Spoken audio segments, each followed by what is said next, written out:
Praise the Lord. Magandang umaga po sa bawat isa. Hallelujah sa pagkakataong ito na binigay sa atin ng Panginoon upang minsan pa marinig natin ang kanyang makapangyarihang salita. Sa magandang umaga, sorry po sa mga technical problem na nangyayari sa ating signal. Alam niyo kapag ang mensahe ng Panginoon is talagang grabe, gumagawa ng paraan ang kaaway para hindi natin marinig ang kanyang salita. Hallelujah. Praise God. We are now in chapter 2 ng aklat ng Job at marami tayong natutunan kahapon at marami rin tayong matututunan ngayon. Mga katotohanan patungkol sa kung saan nanggaling ang suffering, yung kahirapan, pagdurusa na naranasan ni Job.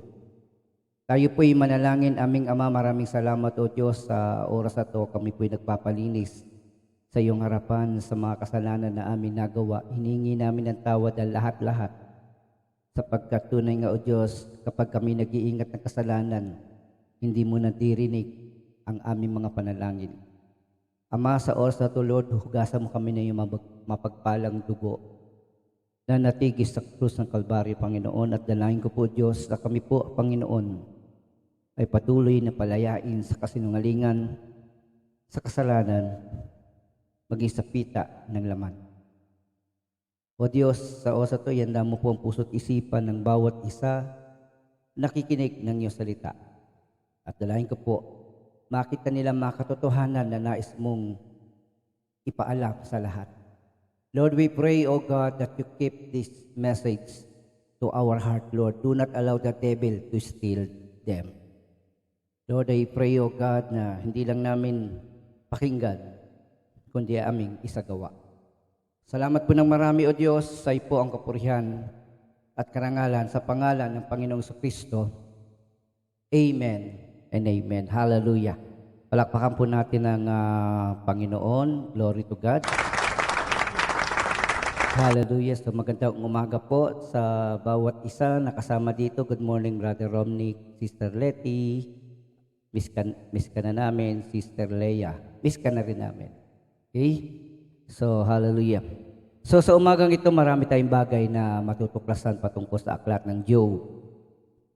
Totoo ba si Job? Siya ba talaga ay totoo o isa lamang simbolo ng katwiran sa Biblia?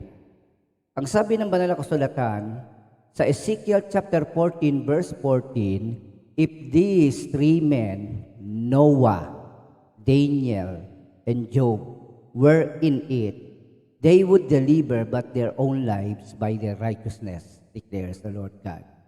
Kung nandoon si Noah, andoon si Daniel at si Job, sila lamang ang maliligtas dahil sa kanilang matuwid na pamumuhay. Sabi yan ng Diyos. So the biggest question is, baka si Noah ay katang-isip lang? No. Si Job ay katang-isip lang. Nakita natin dito si Noah. Alam natin si Noah at yung arko, si Daniel at yung mga leyon. So lumalabas dito na si Job ay totoo. At ang aklat ng Job ay kinikilala. Nire-recognize. Kaya nga si Ezekiel na-mention to No?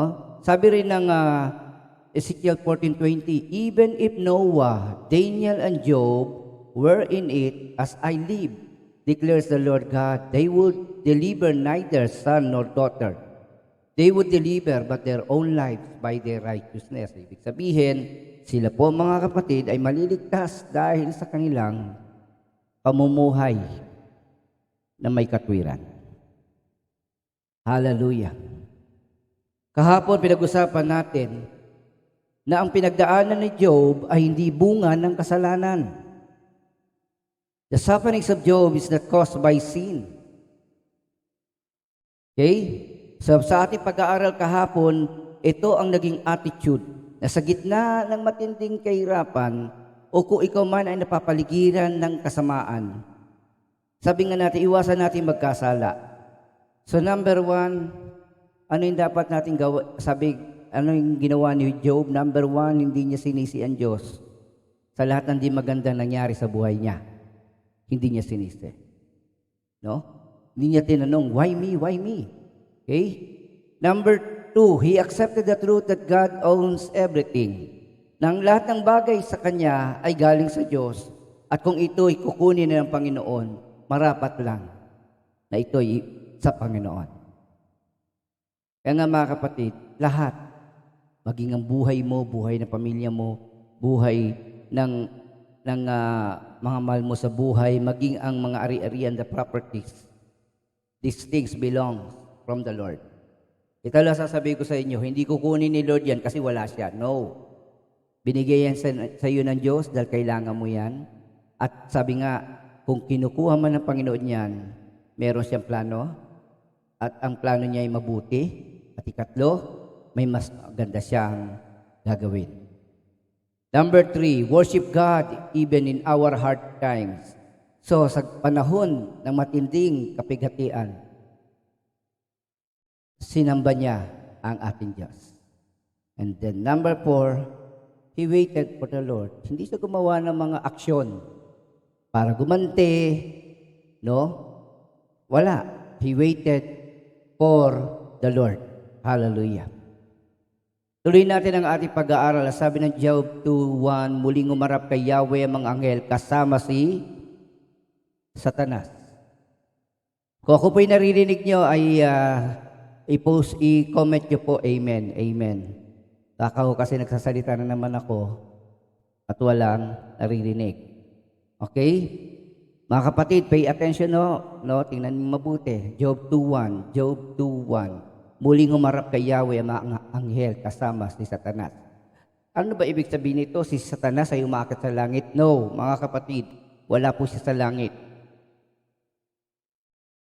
Ang katotohanan dito mga kapatid, hindi naman sinabi na nasa langit sila. Ang sabi dito, ang mga anghel ay umarap kay Yahweh. God is everywhere. So kahit nasa lupa, ang mga anghel na inutusan niya, sapagkat alam naman natin si Satanas ay isang anghel, pero ang pagkakaiba na Satanas sa ibang mga anghel, siya po ay pinalaya sa langit. Ulitin ko, pinalayas po ang diablo sa langit. Ngayon ang question, kung nasa langit ang Diyos at si Satanas ay nasa lupa, sabi nga, ba't kinakausap niya? Yan. Because God is everywhere. Sabi nga, alam niya lahat ang nangyayari sa mundo, kahit ang mga anghel na ito. At lalo na yung mga suwail, yung mga rebelding anghel, katulad ni Satanas. Kapatid, pag meron tayong gawain, sasabihin ko sa inyo, ang diablo ay maagang pumupunta sa service natin. Hindi yan nagpapalate.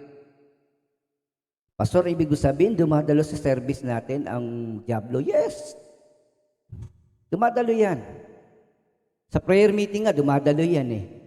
Kaya kung minsan may mga kapatid na didistract eh. Minsan sumasakit ang ulo, ang katawan. Katulad ng Sunday, ang bigat ng dibdib ko bago mag-start yung message. No, yung feeling ko, hindi ako makahinga para ako nasa loob ng kahon na sarado. Kaya di ako mapakali nung time na yon. But praise God, when we open our lips with the Word of God, nare-release po tayo, mga kapatid. Kaya lagi niyo po kami ipapanalangin sapagkat tunay nga ang kaaway ay nagpaplano para kami pigilan.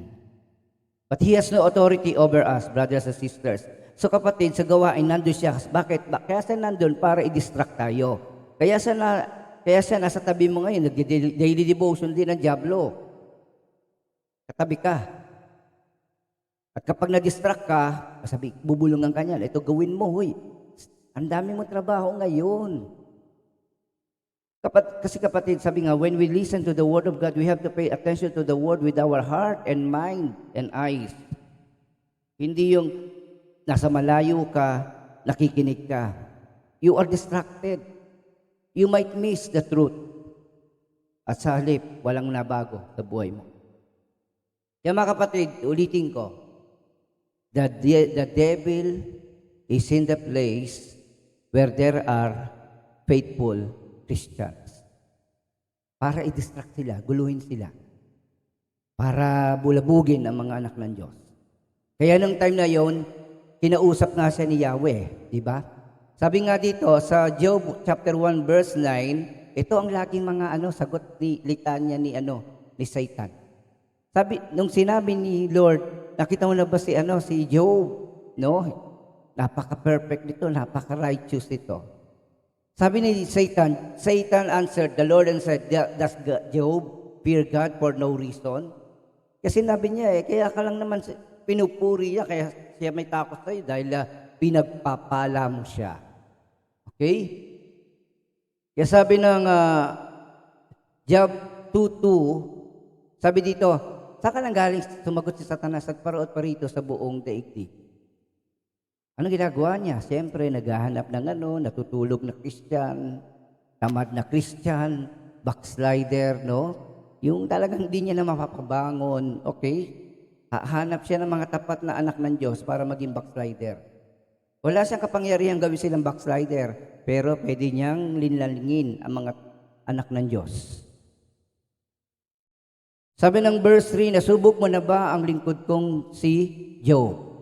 Tanong ni Yahweh, walang tutulad sa kanya sa daigdig. Malinis ang pamumuhay, mabuting tao, may takot sa akin, at di gumagawa ng masama. Pinapinsala ko na siya sa iyo ng walang dahilan, gayon may nanatiling tapat sa akin. So, sa assessment sa unang araw, in flying colors, hindi nagkasala si Job, mali si Satanas. Mga kapatid, tandaan nyo to, mali si Satanas. Ulitin ko po, mali si Satanas. Isulat nyo po sa comment section, mali si Satanas. Walang katotohanan kay Satanas. Sinungaling si Satanas. Manloloko si Satanas. Kaya sabihin nyo dyan, comment nyo, mali si Satanas. Okay? So, mali si Satanas na akala niya babaksak si Job kung mawawala ang kanyang mga properties, ang kanyang mga mahal sa buhay.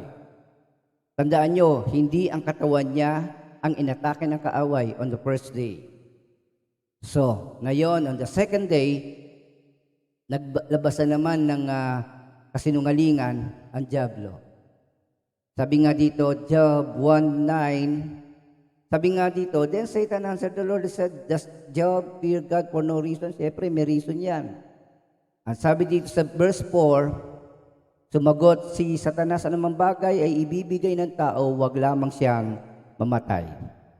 So kahapon, pinag-usapan natin yung mga properties, ari-arian, yung family, yung kanilang livelihood, yung businesses. And then ngayon, sabi niya, yung katawan, yung body ni Job mismo.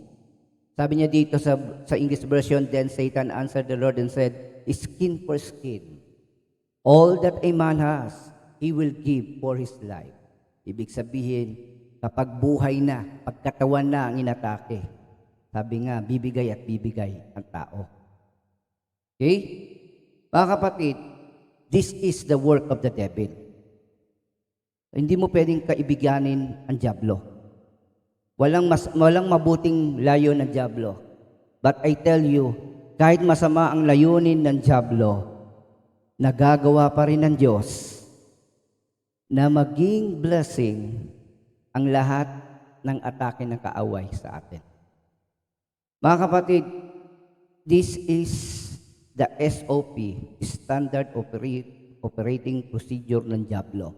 Sabi nga ho ng Luke 22:31, Simon, Simon, makinig ka. Hiniling ni Satanas at ipinahintulot naman sa kanya na kayong lahat ay subukin. So, ibig sabihin, the devil has been given control to tempt us, no? Tayo'y ituktuksuhin na gumawa ng masama o magkasala tayo. Okay? So, tingnan niyo pong mabuti yan, no? So, even the apostles, even the 12, dumaan sila sa tinatawag nating trial, testing, and then temptation of the devil. Kaya nga sabi nga dito mga kapatid, when we commit sin, pag tayo nagkasala, nagbubukas tayo ng pinto sa kaaway. So, kung nag-iingat ka ng kasalanan sa buhay mo, yan ang pintuan papasok sa buhay mo. Diyan pumapasok ang kaaway. Sa Genesis, nang tinukso ni Satanas si Eva, ang ginamit niya ay yung tinatawag nating pita ng laman. Yun ang naging way na kaaway. So nag-desire yung babae, kaya niya sinuway ang utos ng Diyos. Kaya kapatid, lagi tayo nananalangin na humingi ng kapatawaran sapagkat, kapatid, yun ang way na kaaway para tayo'y guluhin, paginain, at igupo. Sabi nga na Ephesians chapter 4 verse 27, give no opportunity to the devil. I repeat, give no opportunity to the devil. Huwag mong bigyan ng lugar ang dyablo sa buhay mo. I want you to type that, give no opportunity to the devil. Give no opportunity to the devil. Huwag niyong papapasukin, huwag niyong i-entertain na kaaway. Do not talk to the devil. Okay? Sapagkat wala kayong mapapala sa diablong ito. Come on, give no opportunity to the devil. Today, I give no opportunity to the devil. Satan is under our feet. The Lord has given us the authority to trample on snakes and scorpions, and to overcome all the powers of the enemy. Amen po ba? Hallelujah. Palakpakan natin ang Panginoon sa katotohanan na yan. Hindi tayo maigugupo ng dyablo sapagkat 2,000 years ago, the Lord sealed our victory on the cross. Ang akala ni Satanas na panalo niya sa pagpapapako kay Kristo ay siyang naging dahilan ng kanyang pagkalupi, ang kanyang pagkatalo. Satan is defeated already. But take note, kapatid, kahit talo na ang dyablo, kahit wala na siyang pangil para mangagat, anong ginagamit ang dyablo ngayon? Atungal.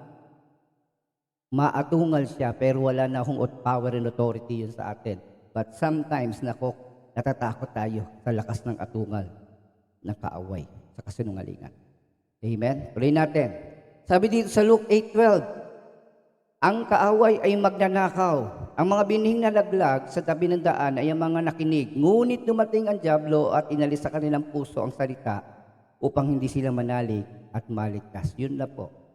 So, walang mabuting gawa ang dyablo sa ating buhay. Kaya sabi ng John 10:10, never forget this. The thief, the devil, comes only to steal, kill, and destroy. Ang sabi ng Panginoon, I came that they may have life and have it abundantly. The thief comes only to steal and kill and destroy. I came that they may have life and have it abundantly. Hallelujah. Tuloy natin sa verse 5 ng chapter 2. Subukin mong galawin ang kanyang katawan, kundi kanya sumpain. Sabi ni Diablo sa Lord. Subukan mo. So anong ginawa ng sumunod na talat? Sabi dito, sinabi ni Yahweh, kung gayon ikaw na ang bahala sa kanya, huwag mo lamang siyang papatayin. So, walang pwedeng gawin ng kaaway. Hindi niya pwedeng gawin ng buhok natin without God's approval. But why God allowed him to do it? Katulad nga na sinabi, lahat ng pananampalataya ay idadaan sa pagsubok. Okay? Satan has no authority in our lives. And never forget, God is in control of everything. Hindi, kaya nga yung sinasabi nila na hindi pwedeng gumalaw ang kaaway nang di alam ng Diyos. No. Satan is not omniscient. Satan is not omnipresent. Hindi niya alam ang isip natin unless sabihin natin by word. Hindi niya alam ang plano ng Diyos. Kaya kapatid, sabi nga natin, Satan has no control. Wala siyang power and authority. Nagkakaroon lang siya kapag nakakita siya ng butas ng kasalanan sa buhay ng mga anak ng Diyos. Because when you commit sin, when you keep sin in your lives, sinusuko mo yung sarili mo, binubuksan mo yung bahay mo para pumasok ang magnanakaw. So kapatid, stop from sinning. Okay? The devil tempted us to commit sin dahil yun lang ang way niya para makapasok eh. Yun lang ang way niya para makapagnakaw. Yun lang ang paraan niya para wasakin niya tayo. Sabi nga natin, what is the work of the devil? The devil tempted us. Number 2, the devil throw wrong accusation sa mga anak ng Diyos. Nag-aakusa yan ng kung ano-ano. Lahat ng kasinungalingan. But never forget this. Sabi nga natin, the Lord has good intention. When He allowed the devil na magbigay sa iyo ng suffering or sickness, kapatid, God has a good reason. Hindi alam ng diablo ang plano ng Diyos. Pero alam ng Diyos ang ginagawa niya. Amen po ba? Sabi nga ng 1 Peter chapter 1 verse 7, so that the tested genuineness of your faith, more precious than gold, that perishes through it, is tested by fire, may be found result in praise and glory and honor at the revelation of Jesus Christ. So yung testing na faith natin, parang ginto, no? Nagiging pure sa gitna ng apoy ng pagsubok. Lumilitaw ang tunay na pananalig sa Diyos. Ang aklat ng Job revealed the truth about God.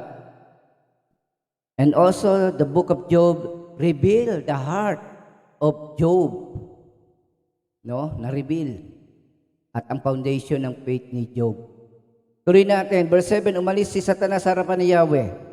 Pinuntahan niya si Job at pinagsugat niya ang buong katawan nito mula ulo hanggang talampakan. Verse 8, na magkagayon si Job ay naupo sa tabi ng basurahan at kinuskos niya ng bibinga ng palayok ang kanyang mga sugat. So, kumuha siya ng piraso ng palayok and then pinangkamot niya sa kanyang sugat. No? So, nakita natin dito, mga kapatid. Ano naging reaction ni Job? Mga kapatid, kung paano kahapon di siya nagkasala sa kabila ng pagkawala ng kanyang mga mahal sa buhay at ng kanyang ari-arian. On the second day, sabi nga, ito ang bagay na naging response ni Job sa nangyari sa kanyang katawan. He accepted what happened. Tinanggap niya ang nangyari sa kanyang buhay. Because He knows God is in control at walang bagay na nangyayari sa mundo na hindi alam ng Diyos at hindi niya pinayagan, so He accepted the truth. Whatever happened, whatever you receive today, kung may bad news ngayon, kung merong hindi magandang nangyari sa buhay mo, nadapa ka, nadukutan ka, nanakawang ka, so on or so forth, kapatid, let's accept what happened. Pero hindi ko po sinabi, dinudukutan ka na, ay, dinudukutan ako, Lord. So, alam mo na dinudukutan ka, tinatanggap mo na. No, kapatid, we are talking about what happened to Job. No? Hindi siya nagsisigaw, hindi siya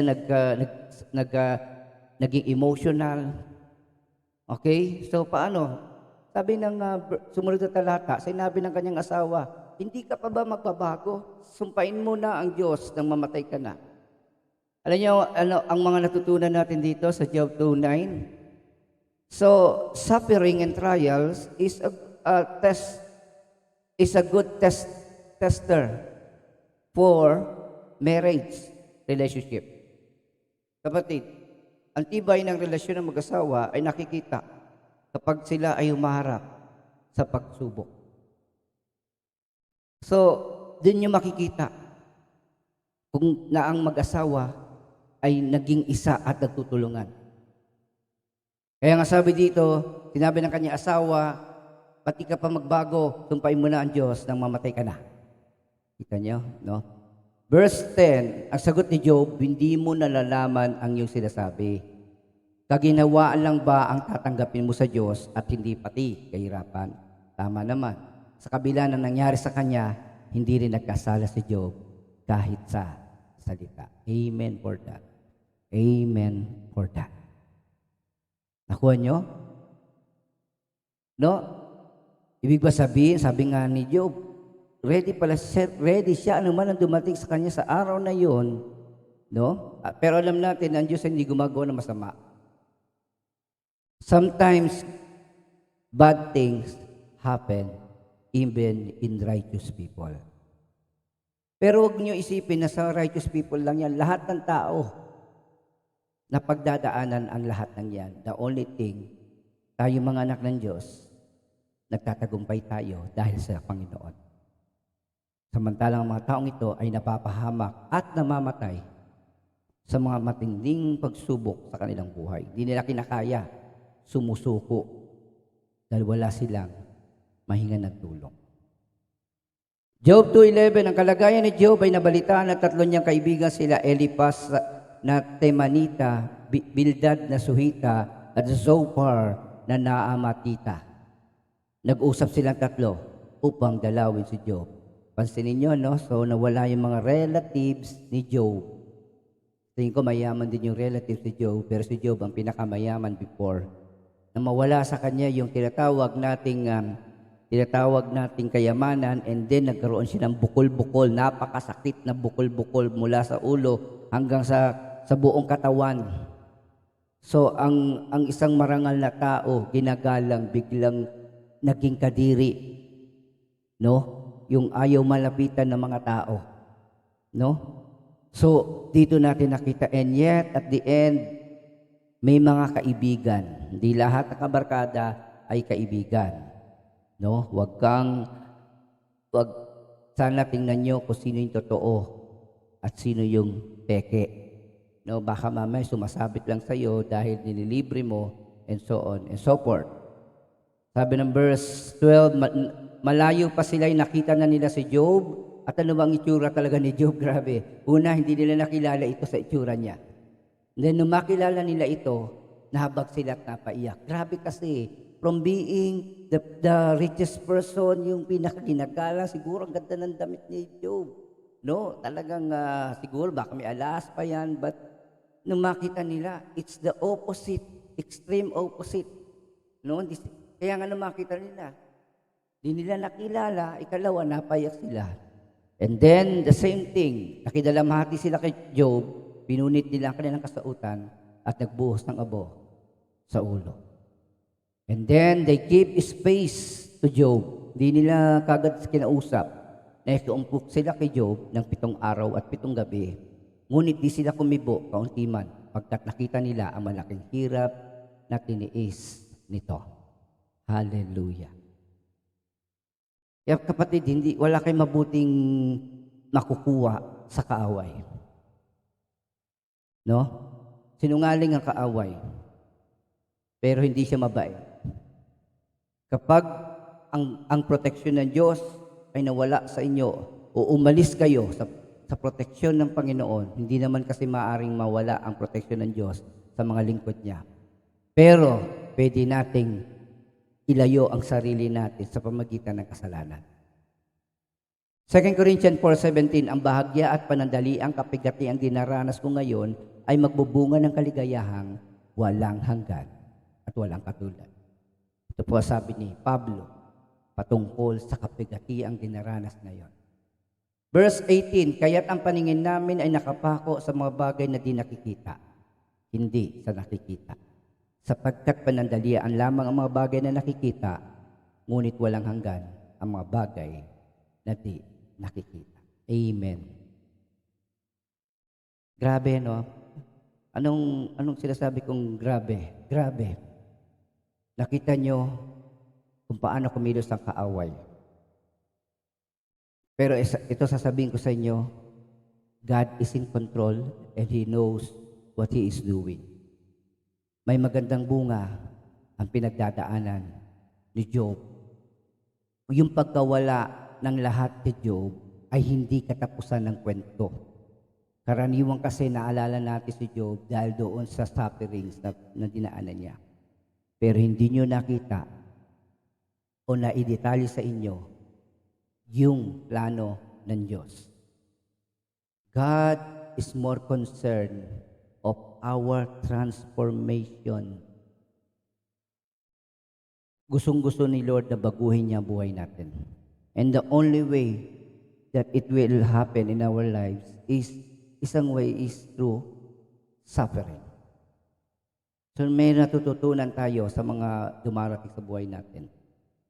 At may nababago sa atin kapag naisakatuparan natin ang kalooban ng Diyos. So ulitin ko, mga kapatid, ano nag-respond ni Job?